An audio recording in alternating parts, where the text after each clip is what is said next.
இன்றைக்கி வெற்றி பெற்ற எல்லாருமே வந்து அந்த எக்ஸாம் வந்து நம்மக்கிட்டேருந்து என்ன எதிர்பார்க்குங்கிறத புரிஞ்சுக்கிட்டு மனப்பாடம் பண்ணி எழுதி மார்க் வாங்குறதுங்கிறது வந்து எனக்கு வரலங்கிறதுக்காக நான் ஒரு நல்ல ஸ்டூடெண்ட் இல்லையான்னா கிடையாது. I am a very good student. I am jack of all trades but master of nothing. நான் வந்து ஒரு விஷயத்த வந்து ஃபுல்லாக படித்து அப்படியே எழுதுறேன் அப்படின்னா அதெல்லாம் கிடையாது. அது இன்னி வரைக்குமே கிடையாது. எப்போ படிப்ப, எப்படி நீ மார்க் வாங்குற? யூத் பேப்பரின் இனிய வணக்கம். மறக்காமல் சப்ஸ்கிரைப் பண்ணுங்கள், பக்கத்தில் இருக்க பெல் ஐகானை கிளிக் பண்ணுங்கள். தேங்க்யூ. அனைவருக்கும் வணக்கம். என்னுடைய பேர் வந்து நிறைமதி. இந்த யூத் பேப்பர் சேனல் வழியாக உங்களை சந்திக்கிறதுல ரொம்ப சந்தோஷப்படுறேன். ஏன்னா படிக்கிறது எப்படிங்கிறது வந்து தெரிஞ்சாதான் வந்து எந்த காலத்துலையும் படிக்க முடியும். நமக்கு தெரிஞ்ச ஒரே விஷயம், இது வரைக்கும் எனக்கு தெரிஞ்ச ஒரே விஷயம் படிக்கிறது மட்டும்தான். அதுதான் வந்து இன்றைக்கி நான் இங்கே உட்காந்து இதெல்லாம் பேசுகிறதுக்கான காரணமும் கூட. கல்வி தான் வந்து உங்களை உயர்த்தும். ஆனால் அதை நீங்கள் எப்படி படித்து எப்படி கொண்டு போகிறீங்கிறது வந்து அவரவர் கையில் தான் இருக்குது. கல்வியை நம்ம எந்த மாதிரி பயன்படுத்துகிறோங்கிறது நம்ம கையில் தான் இருக்குது. இதை வந்து ஒரு பேரண்ட் வந்து என் கிளாஸ்மேட்டை அவங்களோட பேரண்ட்டே வந்து என்கிட்ட நிறைவேறேன். ஏமா நீ எப்போ பார்த்தாலும் கிளாஸ்லேயே இருக்க மாட்டேங்கிற, அங்கே போகிற இங்கே போகிற, அப்புறம் நீ எப்போ படிப்ப, எப்படி நீ மார்க் வாங்குற? இந்த கேள்விக்கு பதில் வந்து எனக்கு அப்போ தெரியல. இல்லை ஆண்டி, நான் படிப்பேன், எனக்கு எப்போ தோணுதோ அப்போ படிப்பேன். இது மாதிரி வந்து அப்படி தான் எனக்கு பதில் சொல்ல தெரிஞ்சதே தவிர இதுக்கான காரணம் என்னன்னு எனக்கு தெரியலை, அப்போ தெரியல. பட் எனக்கு வந்து அதுக்கப்புறம் தான் வந்து நான் ரியலைஸ் பண்ணேன் எப்படி அப்போ நம்ம படித்தோம். அப்போ பாடம் நடத்தும்போது வந்து அந்த பாடத்தை வந்து நான் இன்வால்மெண்ட்டோடு தான் கவனிச்சிருக்கேன். அந்த பாடம் நடத்தும் பொழுது என்னுடைய கவனம் முழுதும் அந்த பாடத்தில் தான் இருந்திருக்கு. இந்த பாடத்தை மனப்பாடம் பண்ணணும்னு நினச்சி நான் என்றைக்கும் படிக்கலை. இந்த ஆட்டிடியூடில் இருக்கிற டிஃப்ரென்ஸ் தான் வந்து விஷயங்களை நம்ம வந்து ஞாபகம் வச்சுக்கிறதுக்கும் அதை மெமரி பண்ணாமல் அதை எப்படி வந்து நம்ம வந்து படிக்கணும் அப்படிங்கிறதுக்குமான ஒரு இதை கொடுத்தது வந்து இந்த ஆட்டிடியூடு தான். ஸோ நம்ம படிக்கும்போது நமக்கு இருக்கிற ஆட்டிடியூடு எந்த வகையில் நம்ம படிப்பை பாதிக்குதுங்கிறதுக்கு இது ஒரு எக்ஸாம்பிள். நான் வந்து 6th 7th 8th படிக்கும்போது அப்போ வந்து இந்த செய்யுள் புக்குன்னு தனியாக ஒன்று இருக்கும். அப்புறம் வந்து உரைநடை, சப்ளிமெண்ட்ரி. செய்யுளும் உரைநடையும் ஒரே புக்கில் இருக்கும், சப்ளிமெண்ட்ரி ரீடர் மட்டும் தனியாக இருக்கும். நான் எந்த பாடத்தை வாசிக்கும் போதும் இந்த பாடத்தை வந்து மனப்பாடம் பண்ணணும், இது பரீட்சைக்கு வரும் அப்படிங்கிற எண்ணத்தோடு வந்து நான் அந்த பாடத்தை அணுகலை. இப்போ தமிழில் வந்து ஒரு பாடம் படிக்கிறோன்னா அந்த தமிழில் இருக்கிற பாடத்தில் என்ன சொல்லியிருக்காங்க, அதில் இருக்கிற கருத்து என்ன. ஃபார் எக்ஸாம்பிள் நான் படித்த ஒரு பாடம் சொல்கிறேன், உணவே மருந்துன்னு ஒரு பாடம் இருக்கும். அந்த பாடத்தில் வந்து என்ன சொல்லியிருப்பாங்கன்னா, எந்தெந்த உணவை வந்து நம்ம எப்படி வந்து நம்ம பயன்படுத்தணும் அப்படின்னு சொல்லுவாங்க. அந்த காலத்தில் வந்து கருகப்பிள்ளையை வந்து நம்ம இப்படி பயன்படுத்தணும், இதில் வந்து இந்த சத்து இருக்குது, உடம்பு சரியில்லைன்னா நம்ம வந்து ரசம் வைப்போம், ஏன் நம்ம அதை வைக்கிறோம் அப்படின்னா அதில் வந்து சீரகம் மிளகெல்லாம் வந்து இந்த சளியை போக்குறதுக்கான இது மாதிரி ஒரு பாடம் இருக்கும். அப்போ இந்த பாடத்தை நான் படிக்கும் பொழுது என்னோட இது என்னென்னா, இதில் எல்லாம் இருக்குதா அப்படின்னு சொல்லிட்டு இந்த மாதிரி இந்த தெரிஞ்சுக்கிறதுக்கு தான் வந்து நான் அதை வந்து பாடமாக படித்தேனே தவிர இந்த பாடத்தில் வந்து இந்த கேள்வி வரும், இதை மனப்பாடம் பண்ணி நம்ம வந்து எழுதணுங்கிற வந்து அந்த ஆட்டிடியூடு வந்து எனக்கு எப்போவுமே கிடையாது. இங்கிலீஷில் படித்தாலும் அப்படி தான். லாங்குவேஜ் வந்து ஒரு அப்போல்லாம் என்ன சொல்லுவாங்கன்னா, லாங்குவேஜில் கம்மி மார்க் வாங்கினா போதும், மற்ற சப்ஜெக்ட்ஸில் ஜாஸ்தியாக வாங்கணும். இந்த மாதிரி வந்து அப்போ ஒரு ஆட்டிடியூட் இருந்தது. காம்ப்ரிஹென்சிவ் ஸ்டடிங்கிறது கிடையாது. எப்படின்னா இப்போது ஒரு எக்ஸாம் வைக்கிறாங்க, அதில் வந்து இவ்வளோ மார்க் வாங்கினா இந்த கிரேடு, இவ்வளோ மார்க் இல்லைன்னா இதை வந்து என்னால் அப்பையிலேருந்து ஏற்றுக்கொள்ள முடியல. இப்போ வந்து அதை ஒரு பெரிய விஷயமா வந்து நம்ம பேசுகிறோம் இப்போ இருக்கிற காலகட்டத்தில். பட் நான் அப்போ படிக்கும் பொழுதே வந்து என்னென்னா அதை அப்படி வந்து என்னால் எடுத்துக்க முடியல. இதை வந்து ஒரு கருத்தாக அப்போ பதிய வைக்கிறதுக்கோ அல்ல வந்து இதுதான் ஒரு முறைன்னு சொல்கிறதுக்கோ ஆன வயசோ அறிவோ எனக்கு கிடையாது. ஆனால் என்னுடைய சிந்தனை இதுவாக தான் இருந்துச்சு. எந்த ஒரு மேக்ஸ் போட்டாலும் வந்து ஸ்டெப் பை ஸ்டெப்பாக போடுவேன். அதே மாதிரி இங்கிலீஷில் ஒரு பாடம் படித்தாலும் இந்த கேள்விக்கு இந்த ஆன்சரை மனப்பாடம் பண்ணி எழுதணும்னு நான் படித்தது கிடையாது. முதல்ல அதில் என்ன கதை இருக்குது, எதை பற்றி என்னென்னலாம் சொல்ல வராங்க அப்படிங்கிறத தெரிஞ்சுக்கிட்டு அதுலேருந்து நீங்கள் என்ன கேள்வி கேட்டாலும் நான் பதில் சொல்லுவேன். இந்த மாதிரி ஒரு ஹோலிஸ்டிக்காக தான் வந்து என்னால் வந்து பாடங்களை படிக்க முடிஞ்சுது. சயின்ஸாக இருந்தாலும் அப்படி தான், சோஷியலாக இருந்தாலும் அப்படி தான். அண்டர்ஸ்டாண்ட் பண்ணி தான் நம்ம வந்து படிக்கணும். இந்த பாடத்தை படிக்கணும், இதை படித்து இத்தனை கேள்வி எழுதணும், இதை படிச்சுட்டு இது எழுதினா மார்க் வரும்னு நினச்சி படிக்கிற அந்த ஆட்டிடியூட் மாறினாலே நமக்கு வந்து கண்டிப்பாக வந்து அந்த பாடம் வந்து பிடிச்சி போகும். இதில் என்னதான் இருக்குதுன்னு நம்ம படித்து தெரிஞ்சுக்கலாம்.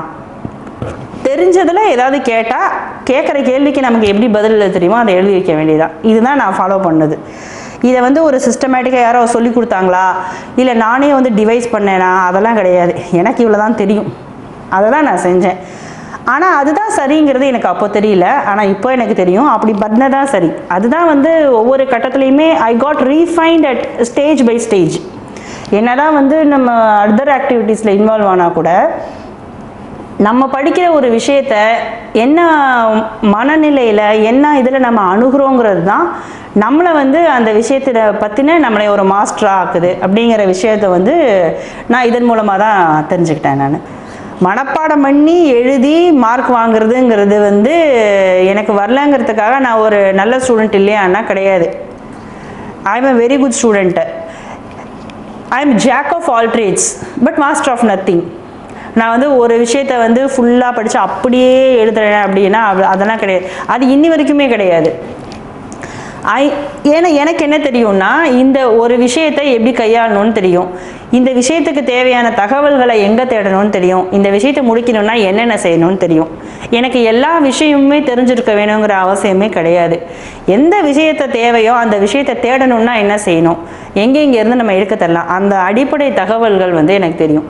இதுதான் வந்து இந்த மாதிரி நான் இருந்தது தான் வந்து ஐ திங்க் இந்த ஃபீல்டுக்குள்ளார நான் என்ட்ரு ஆனதுக்கு ஒரு காரணம். இன்னும் வந்து அதில் படித்த விஷயங்கள் எனக்கு ஞாபகம் இருக்குது. நான் +1 +2 படித்த விஷயங்கள் வந்து இன்னுமே வந்து எனக்கு சில விஷயங்கள் ஞாபகம் இருக்குது.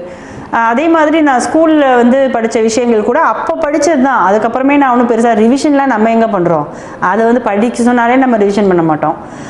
ஆனாலும் கூட ஞாபகம் இருக்குன்னா அதை படித்த விதமும் அதை உள்வாங்கி படித்த விதம் தான் வந்து காரணம். நம்ம என்ன திறமையானவங்களாக இருக்கலாம், என்ன முயற்சி பண்ணலாம், என்ன உழைப்பு இருக்கலாம், ஆனால் புரிதல்ங்கிறது வந்து மிக மிக முக்கியம். ஒரு பரீட்சை அப்படிங்கிறது வந்து அது எதுக்காக வந்து பதவிக்கு தேர்ந்தெடுக்கிறாங்க, அப்போ அதுக்கு என்ன முக்கியம், அதுக்கு நம்ம எப்படி தெரிஞ்சிருக்கணும், அதுக்கு நம்ம எப்படி தயாராக இருக்கணுங்கிற விஷயந்தான் வந்து மிக மிக முக்கியம். அப்போ புரிதல் சரியாக இருக்கும் பொழுது தான் அதுக்கு உண்டான நம்மளுடைய முயற்சியும் உழைப்பும் சரியாக இருக்கும். அப்போ முயற்சி பண்ணால் உழைச்சா நம்ம வாங்க முடியாதான்னா அதை நான் இல்லைன்னு சொல்லலை. ஆனால் சரியான புரிதலோடு நீங்கள் வந்து ஒரு பரீட்சையவோ ஒரு இதையோ அணுகும் பொழுது தான் அது உங்களுக்கு கை கொடுக்கும். அப்போ அதுக்கு உண்டான புரிதல் வந்து ரொம்ப ரொம்ப அவசியம். இந்த புரிதல் இல்லாதனால தான் நிறைய பேர் வந்து என்ன பண்ணுறாங்கன்னா இந்த பரீட்சை வந்து வரல, இது ரொம்ப கஷ்டம் அப்படின்னு சொல்கிறாங்க.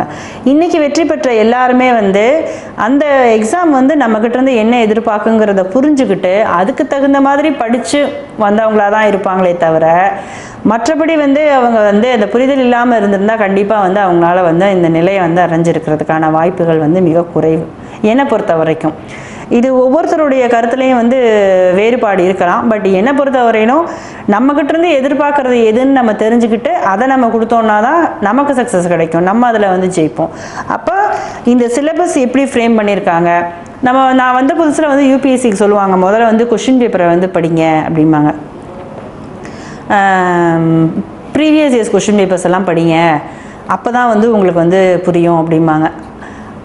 என்ன எப்போ பார்த்தாலும் கொஸ்டின் பேப்பரை படி, போன வருஷம் கொஸ்டின் பேப்பரை படித்து நம்ம என்ன பண்ண போகிறோம் இப்படிலாங்கிற திங்கிங் வந்து எனக்கு இருந்துச்சு. அப்படி கிடையாது. எப்போ வந்து அந்த கொஸ்டின் பேப்பரை வந்து நம்ம படிக்கிறோமோ அந்த கொஸ்டின் பேப்பரை பழைய கொஸ்டின் பேப்பரை வந்து நம்ம வந்து இதுக்கு நமக்கு ஆன்சர் தெரியுமா தெரியாதான்னு நம்ம வந்து செக் பண்ணணுங்கிற அவசியம் கிடையாது.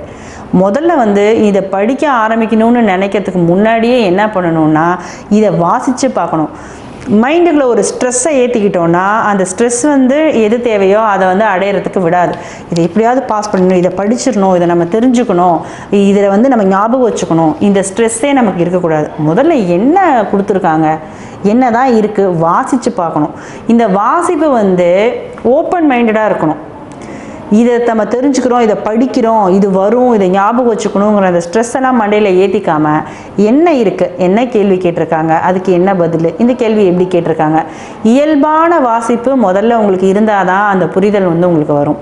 அதனால் வந்து எந்த ஒரு பயமும் இல்லாமல் ப்ரிப்பேர் பண்ணணும்னு முடிவு பண்ணதுக்கப்புறமே முதல்ல அந்த சிலபஸை இயல்பாக வாசித்து பாருங்கள். அப்போ முதல்ல வந்து நம்ம தெரிஞ்சுக்க வேண்டியது என்ன சிலபஸ் அப்படிங்கிறது தான்.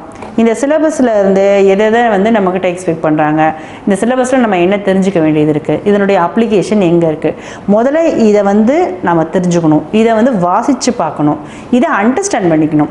இதுக்கப்புறமே தான் இதை எப்படி படிக்கிறதுங்கிறதுக்கு உள்ளாரையே நம்ம போகணும். இந்த ஸ்டெப்பெல்லாம் அவாய்ட் பண்ணிட்டு நேரடியாக நான் புக் எடுத்தோன்னே இப்படியே படித்து மனப்பாடம் பண்ணிடுவேன்னா அது யாராலேயும் முடியாது, அது மறந்து போகும். எப்போவுமே வந்து மெமரி வந்து என்ன பண்ணணும்னா ரிப்பீட்டடாக வந்து நம்ம படிக்க தான் ஞாபகம் இருக்குமே தவிர ஒரு தடவை படித்த உடனே எல்லாமே மூளையில் அப்படியே ஞாபகம் இருக்குமா அப்படின்னா கண்டிப்பாக கிடையாது. அதுதான் ரிவிஷன் அப்படிங்கிற ஒரு விஷயம். அதனால் அந்த சிலபஸை வந்து நீங்கள் வந்து முதல்ல வந்து நல்லா வந்து பொறுமையாக அமைதியாக உட்காந்து கோ த்ரூ பண்ணிவிட்டு அந்த சிலபஸில் இருக்கிற ஒவ்வொரு வார்த்தைக்கும் பொருள் இருக்கும். அந்த ஒவ்வொரு வார்த்தைக்கும் என்ன பொருளுங்கிறத முதல்ல நீங்கள் வந்து கண்டுபிடிக்கணும், அதை வந்து நீங்கள் புரிஞ்சுக்கணும். அதுக்கப்புறமே தான் நீங்கள் வந்து படிக்கிறதுக்குள்ளாரையே போக முடியும்.